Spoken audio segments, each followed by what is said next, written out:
You're live. Hello, my name is Tyrone Alexander Dew. I am the author of Satellite Directed Energy Weaponry Terrorism, Illuminati Got Me. It covers 30 years of my life of being a victim of satellite directed energy weaponry terrorism, the same crime that these young men tried to explain before the horrific end of their life. I don't know if you remember Aaron Alexis, September 16, 2013. He went to the Naval Yard where he worked at, and he murdered 12 people. After that, there was Myron May, a young successful trial attorney for the district attorney in New Mexico. He quit his job abruptly, went to Florida where he grew up at, went to Florida State where I believe he attended college, and shot 3 people. His suicide note mirrors the experiences that I wrote about. Today, there's only one guy in our lives that could actually explain what's going on with us, and his name is ex-CIA engineer, Dr. Robert Duncan. Can you please tell the people what we're complaining of? Yes, I've worked on a lot of these technologies, and I have a non-disclosure agreement with the government, which I absolutely respect. I work for the on projects for the Department of Defense, CIA, Justice Department, on such things as writing the artificial intelligence code to triangulate on nuclear submarines, inner city gunshot fire, the EEG control of robots, and the list goes on. But my recent research and my interest has been in 1,000 interviews that I have done to expose some crimes against humanity. And I've been collecting this data for over a decade, interviewing people like you, to understand what are the methods of these no-touch, brainwashing, mind control, and behavior modifications experiments that have come out of the CIA initially, that it was discovered under a project that's a very generic name. They keep changing project names, MK Ultra. And they also use stalking methods that were developed under the FBI called COINTELPRO, counterintelligence. And it's how to control groups and populations and people that may make more of an influence in social cohesion that they're targeting and interested in. Well, the technologies that we're complaining of, actually they're putting voices into people's heads. That is what these young men were complaining about before they committed the crimes. Aaron Alexis, he felt as if he was being followed. Now, you might not understand this, but they're using something I believe called extreme low frequency waves. These extreme low frequency waves, once they put a voice in your head, they're able to cause pain. And if you understand how, that could affect you, can't sit at work, you can't go to school, you can't do anything. Myron May complained of the same thing, and both of these young men were complaining of, they're trying to force me off my job, they're trying to scare me off my job, and they finally did that to them. So Duncan, can you explain how people are hearing voices in their mind? Or can you explain that can you at least admit that it's true that these technologies exist? They absolutely exist, but I want to take a step back with you. All right. What did these 2 young men, what was their real message? Why did they feel they needed to go to violence to get their message out? And did that work? Well, to be completely honest with you, it gets to a point, I'm a victim, so it gets to a point of where you feel like you've tried to have a quality of life, and what's happening to you, there's no way to stop what they're doing to you, and it never should have been done to us in the first place. So they all felt like the only way they can get their message out of my life is being ruined, I'm hearing these voices in my mind, they're causing extreme pain, was to go out and actually commit violence. So did it help? Well, for me, if it wasn't for Aaron Alexis, my mother and family would have possibly thought I was still crazy. I published my book a month before that, and my family was wondering, what the hell is this guy talking about? He's talking like he's hearing voices, he's feeling pain, they've been doing this to him for over 30 years, and I was actually in the basement. My mother called me upstairs, she says, Ty, come here.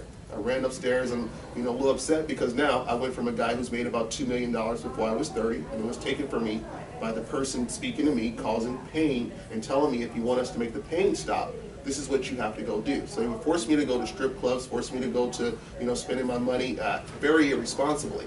So, and they would say things like, well, you got to live like your kind of people like to live. And when they say that, they're referring to the ignorance of the black community. You know, how they go out and ostentatiousness, all the guys with the gold chains on and all of that. I didn't want to live that life, and I don't think these two young men wanted to either. So did their message get out and did it help? Well, it did help, but I do not condone going out committing mass violence. Good. And I don't think you condone that either. No, you know, there are other ways to get your message out. But Aaron Alexis, he worked IT. You know, he was intelligent.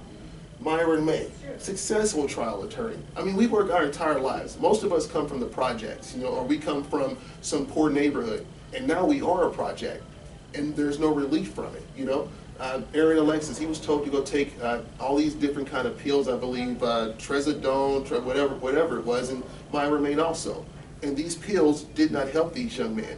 And if you're a sane person, then, and you're taking prescription meds, what's next?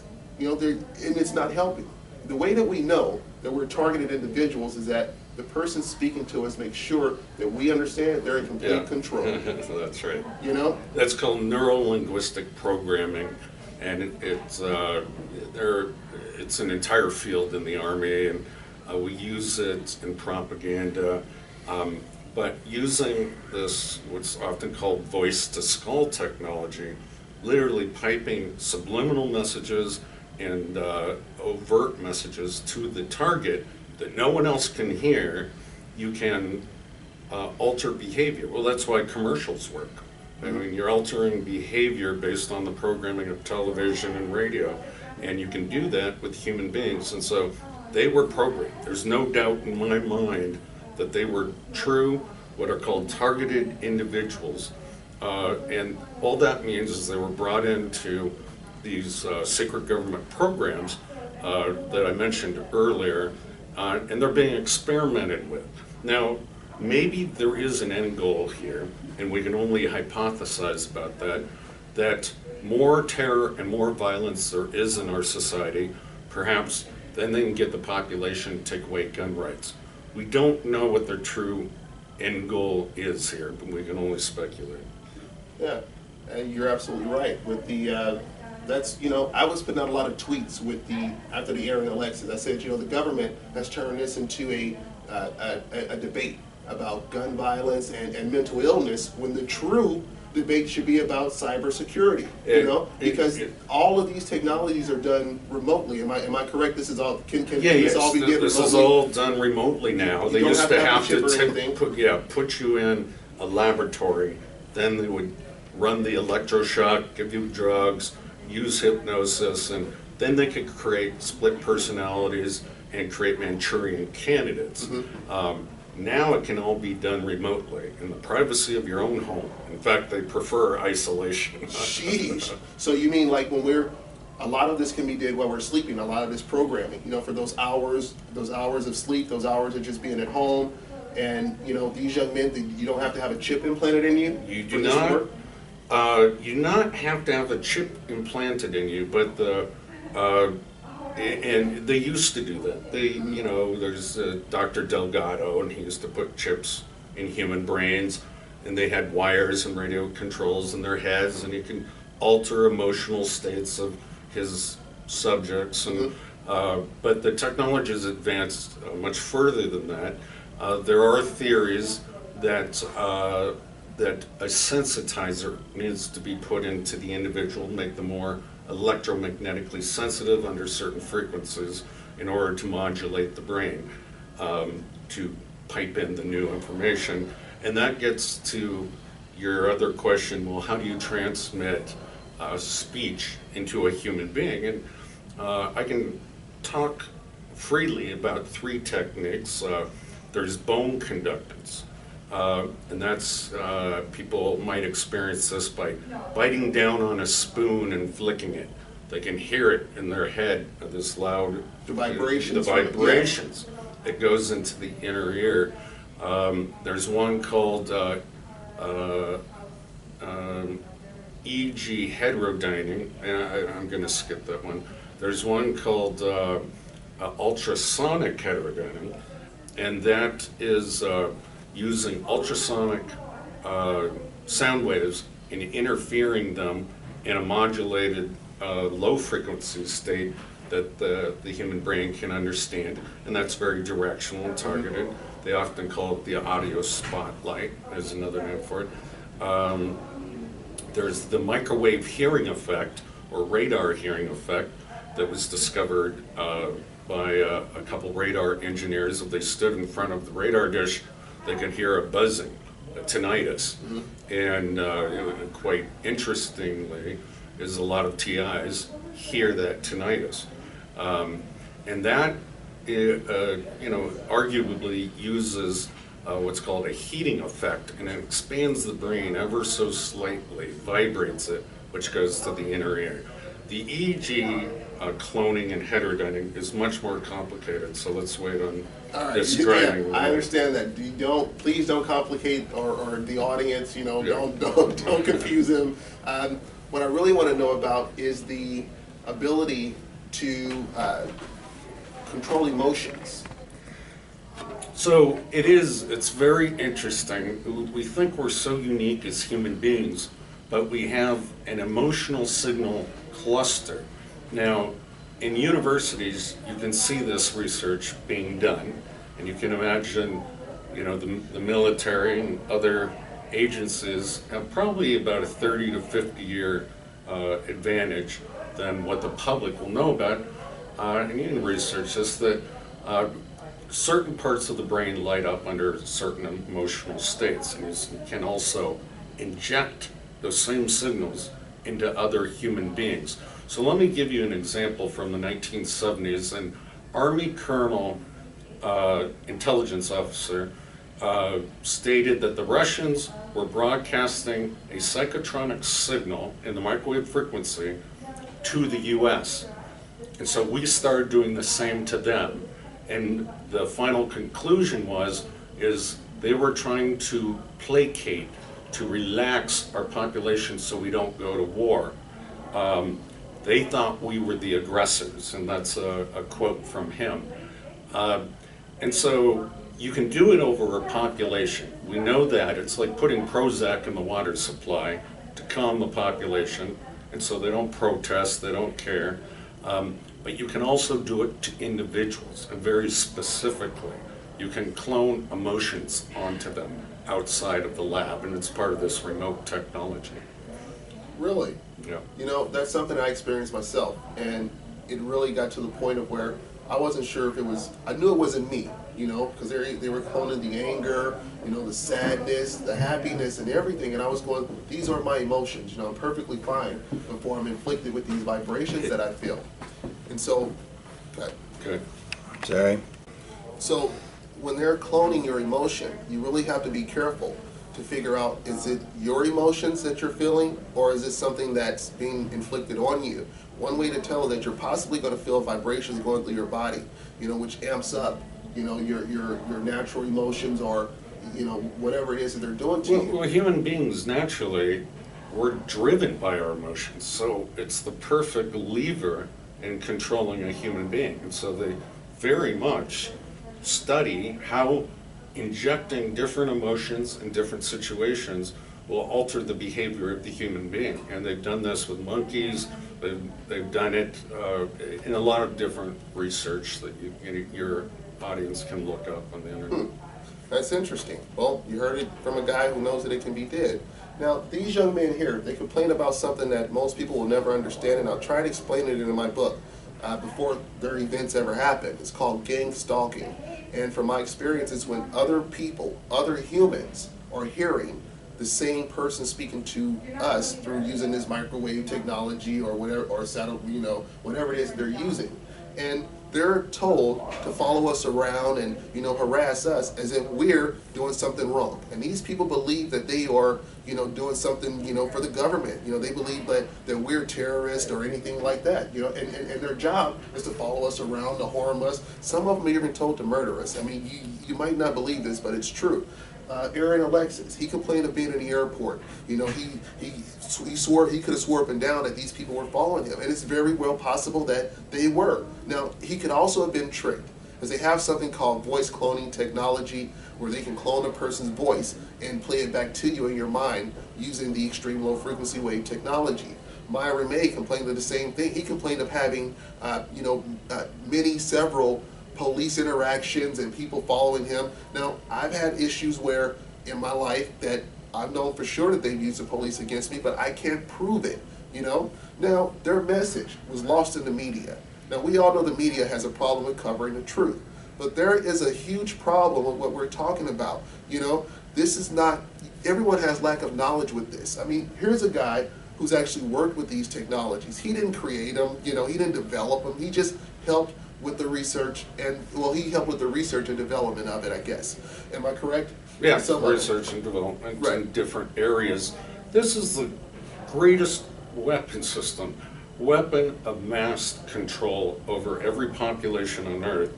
And so there are thousands of scientists working on it, and they don't even know their small part because everything's compartmentalized.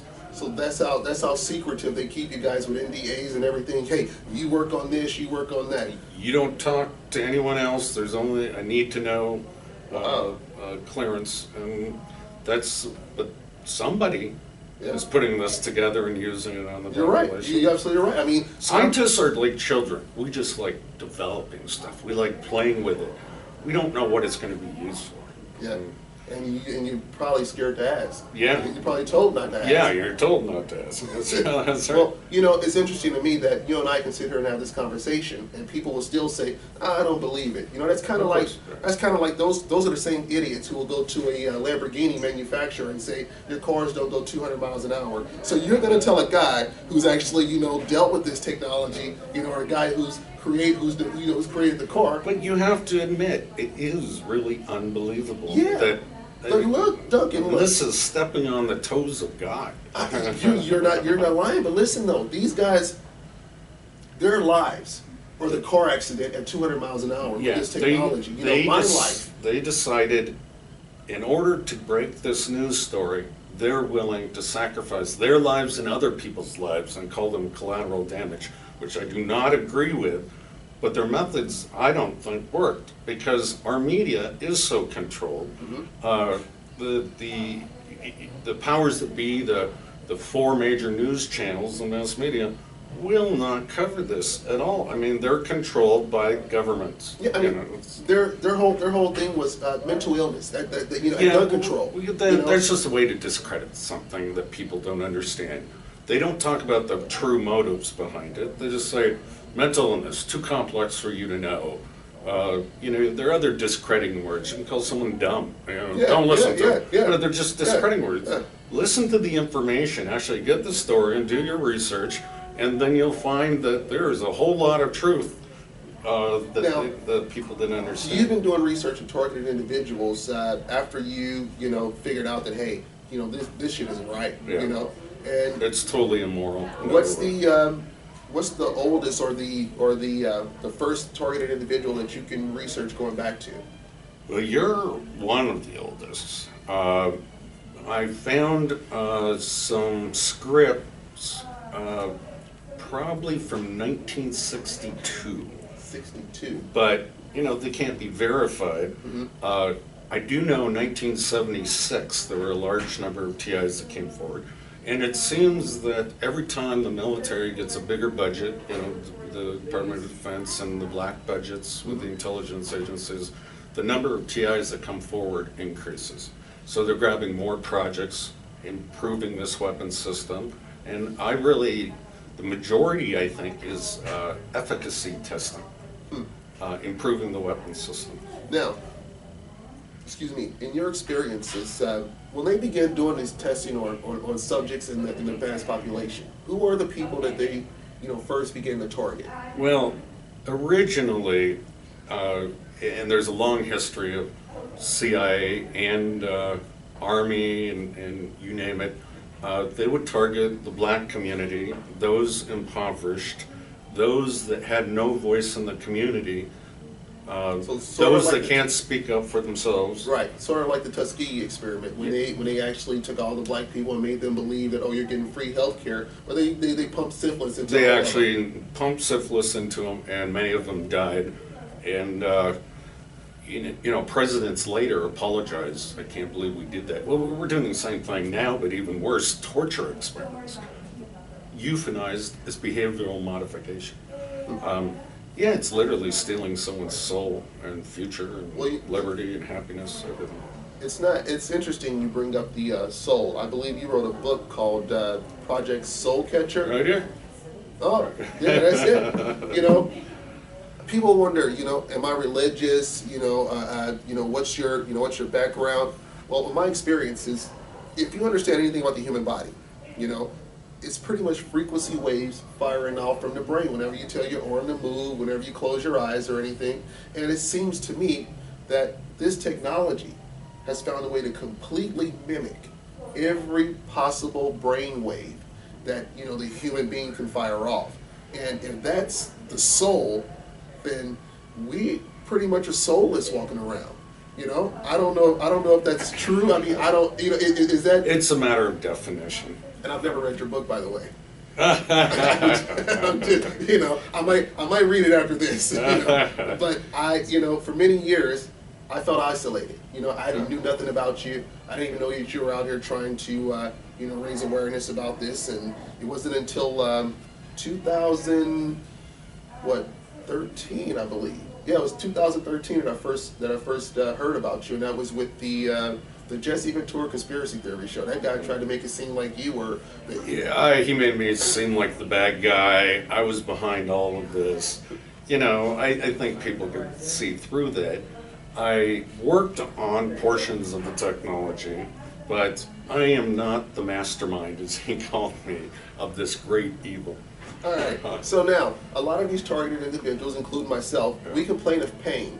Is it possible? I know it's possible, but I just want to know, these frequency waves that are traveling through our body, because we can hear these people. Let's just say these are sound waves. Let's just say they're sound waves. If they cut them up to a certain decibel level, for me, I felt like my brain was being electrocuted. And these guys are complaining the same thing. Is that something that's factual, or is it something that, No. Well, there's some truth to it, that a lot of these weapon systems that target the human nervous system and the brain can cause brain damage if they're done with too much power. But really what they're doing, on the most part, is just making it feel like they're frying you, making you feel pain. And this is why it's called no-touch torture, and why it's so secret. And look at how long it took us just to have the president admit, yeah, we tortured some folks, and that's physical torture. Yeah. This is actually even worse through the perception of the human brain, but it's harder to prove because you don't have marks or scars on your body. You just have mental scars. And so how do you show those? And then they just write you off as, well, must be mental illness. So they have a perfect cover. And this will be exposed eventually. The civilian technology will catch up. And I've said this for over a decade. They'll pretend they just invented the technology, and they'll make sure it's regulated, and they won't use this for human rights violation. But they're doing it now, and they're just keeping it very covert. It's a cover story. Well, Myron May complained of feeling like he was being burned, and I have felt that before myself. Yeah. And when I did my research, after all this happened to me, and I started writing my book, I started trying to figure out, well, what the hell are they doing to me? I could say what's happening to me, but does it, is there any proof? And when I found out, they had something called ADS. Active Denial System, which works on 95 gigahertz. It's built by Raytheon. The Marines asked for it in the Gulf War, and they were denied. And Secretary of the Air Force, Michael Wynn, said we must test it on our own U.S. citizens so the international population doesn't get angry at us for the long-term effects first before we use it in war. He was fired right after that, so I assume it was for this comment. But it shows you what they think of us. Yeah, we're test subjects. We're all test subjects if you're not in the military. Well, even I would have, to be honest with you, I would have preferred that they tested this on people in the military than me, and I'm sure Aaron Alexis and Myron May, feel the same way. And that causes the burning sensation.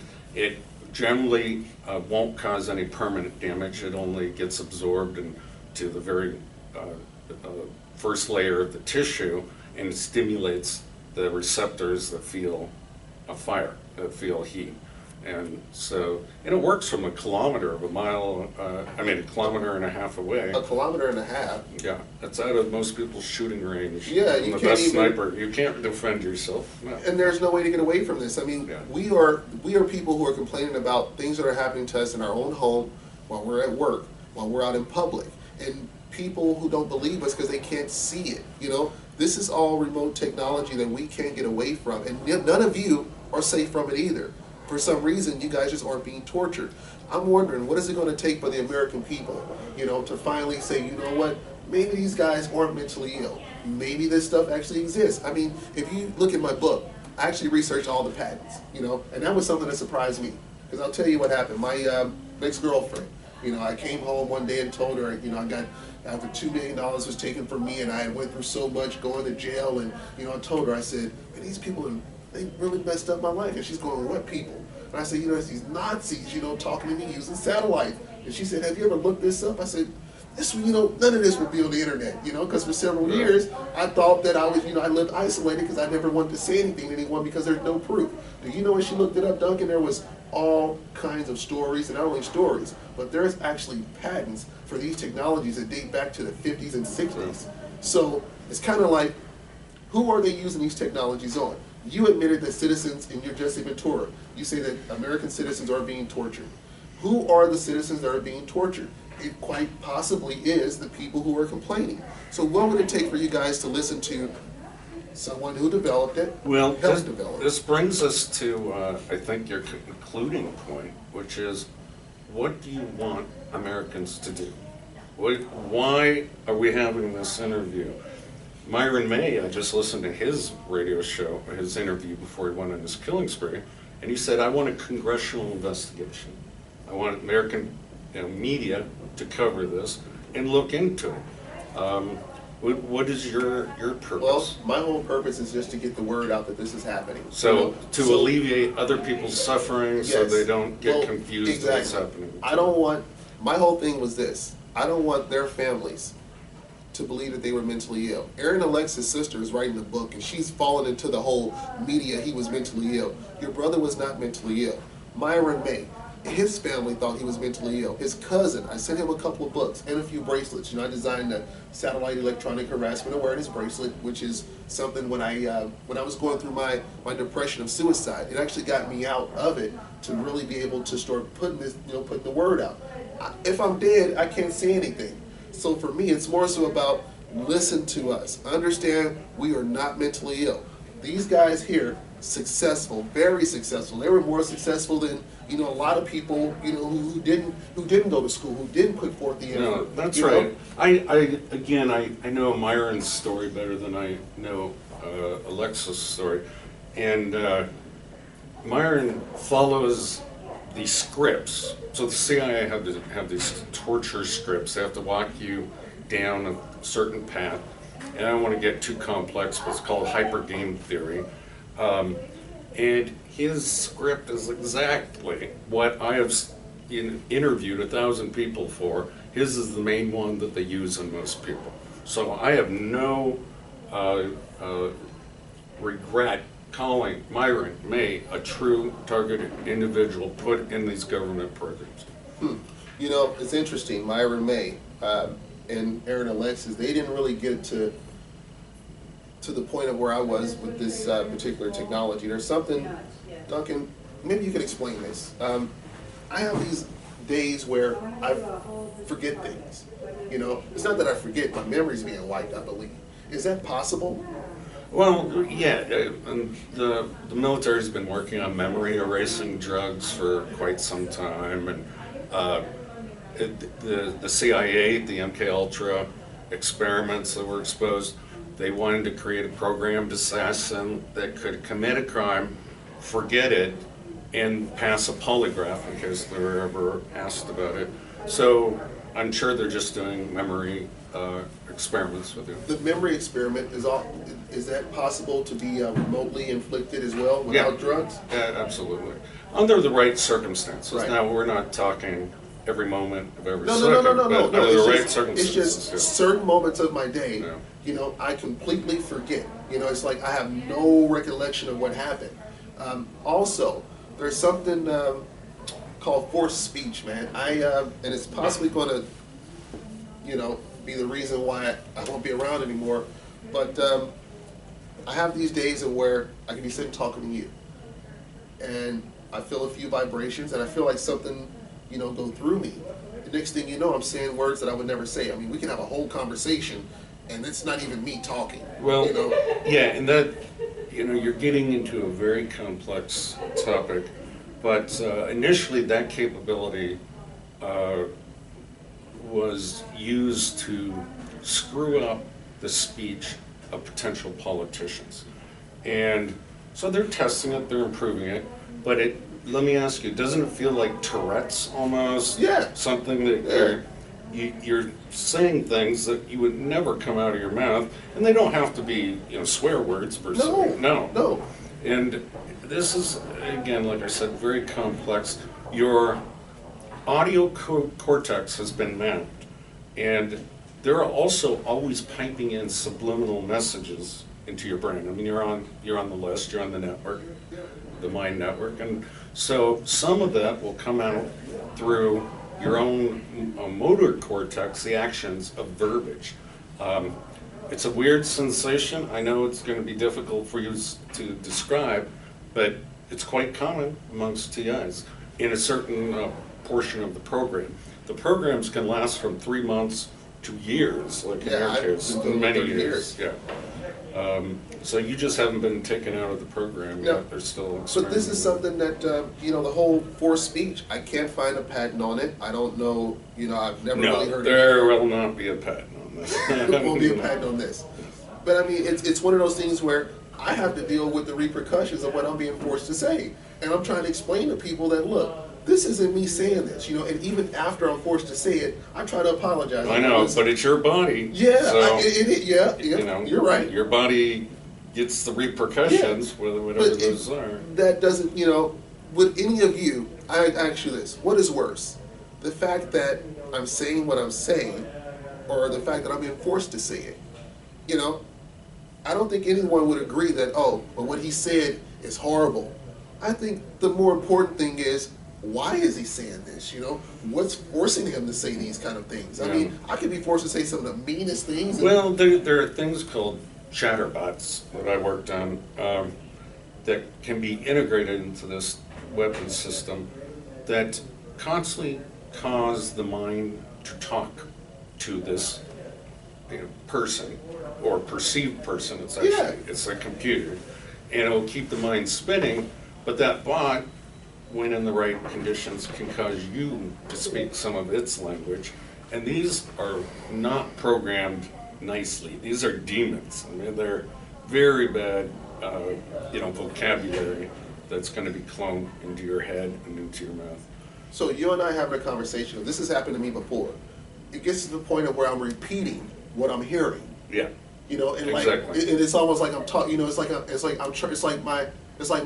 my brain is trying to comprehend. Yeah. You know, it's like. Well, it's puppet mode. I've heard TIs that have been made to slap themselves. You know, that literally it's puppet. They've created cerebral cortex cloning, and initially I think the CIA term was REHIC, remote hypnotic intercerebral control, and it's like a hypnosis. It has a little influence over you, but it should not have enough that you're going to harm yourself or harm anybody else's, you know, the way hypnosis works. And that's kind of how TIs have described what you're going through. Have you ever, I don't know, any other...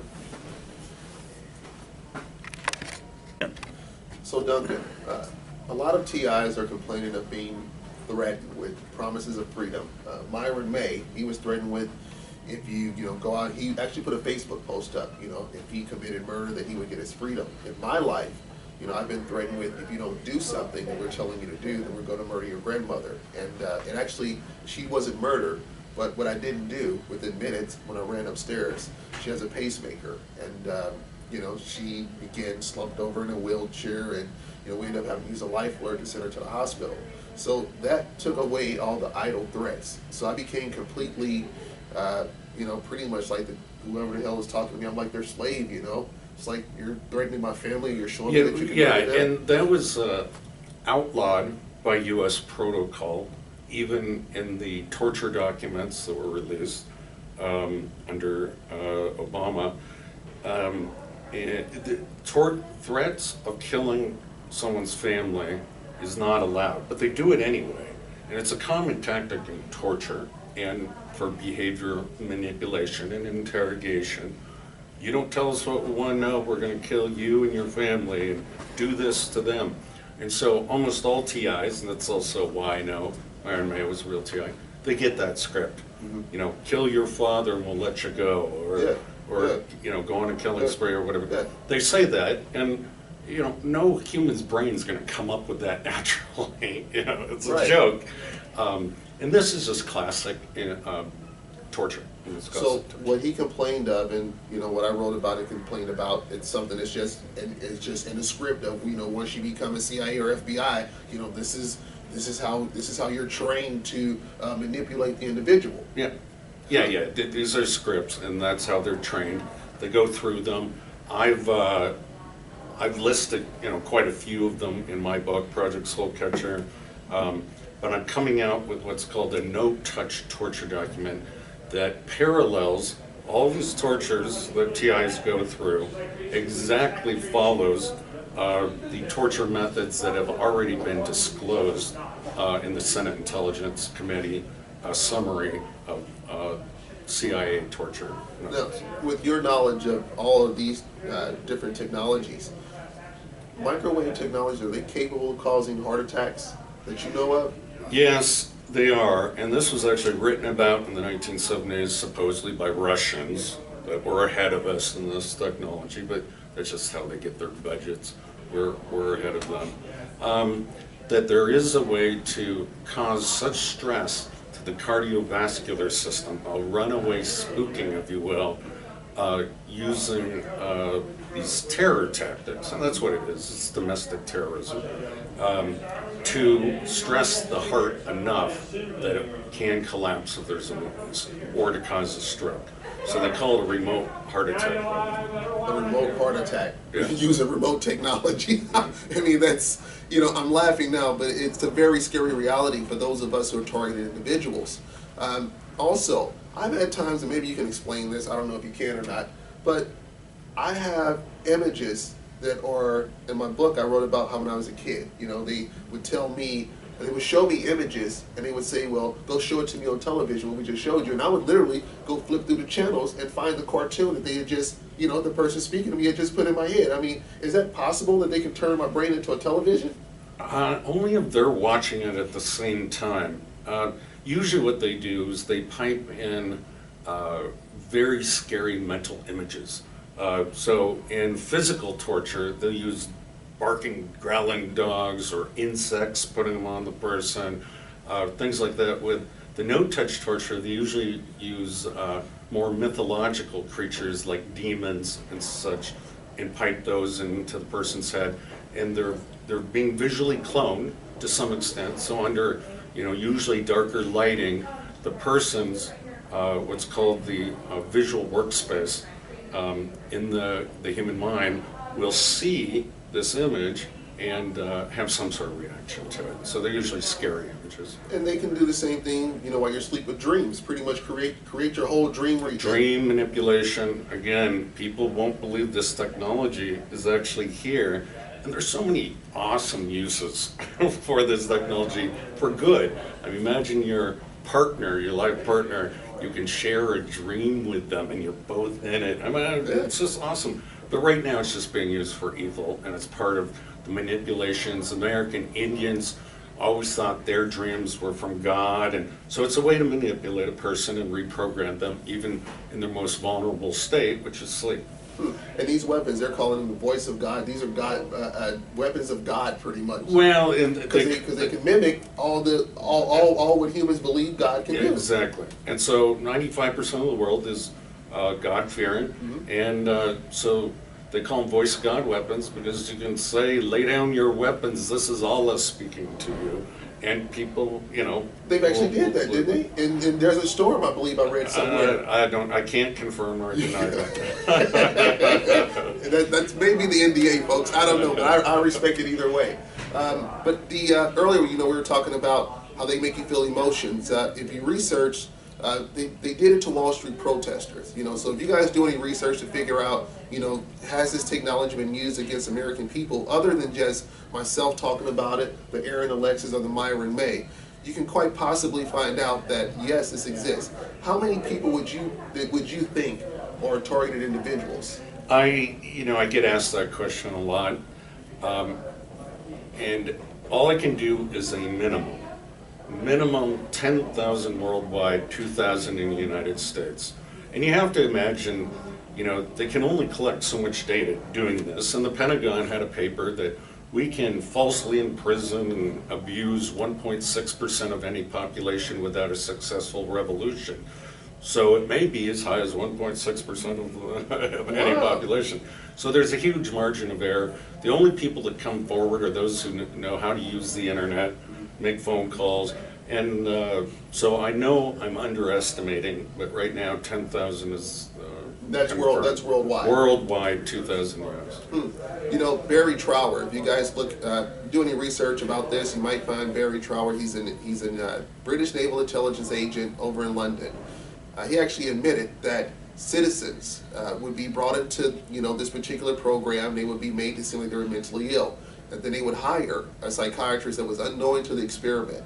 And if the psychological evaluations came back as schizophrenia or delusional or anything like that, that was considered a success, and the test subject would be locked up. The people who are doing this didn't even care. Well, that's right. So I mean, this type of technology and this form of torture has existed for several years. I don't know what it's going to take for you guys to believe this, but I'm someone who's really tried in my life, and I don't think Duncan would be out here trying to expose this. I mean, we don't get any money from doing this. I mean, to be quite honest with you, everything's been taken from both of us. I don't know about you, but I don't see you living in a multi-million-dollar home, driving a Ferrari or a Lamborghini. Greed is not a motive of mine, no. Hey, I'm here to help the human race. I understand. And I really appreciate your help, because without you, these young men here wouldn't have had any kind of proof to say that this is what, here's someone who can admit at least that what we're trying to say is real, very real. And people, and that's, I think, one of the points that you're making for this film is a lot of it's for family of people who are targets, that, you can believe what you want, what the psychiatrist will say, but remember, they're just trained by textbooks. There's no real science behind it, that industry. There's no blood draw that you can get that will prove mental illness. And so what the target, the victim, wants their friends and family to understand is, this is happening to me, this is real. Give them comfort words. Just say, yes, I believe you. I'm sorry, I don't know what to do for you, but this, I do believe you, this is happening. And that would have helped these young men that would have here. Helped those two. I truly believe it, because in my life, my family, once they really, I hate to say this, but it took Aaron Alexis' story, I believe, for my family to really, get into what's really going on. And, the families would be more understanding about this, and I'm hoping that there would be less frustration, yes, and then less events like this occurring. Yes, exactly. Well, Duncan, thank you so much for the interview today. Yeah. Appreciate it. Thank you. You have a wonderful evening. Yeah. All right.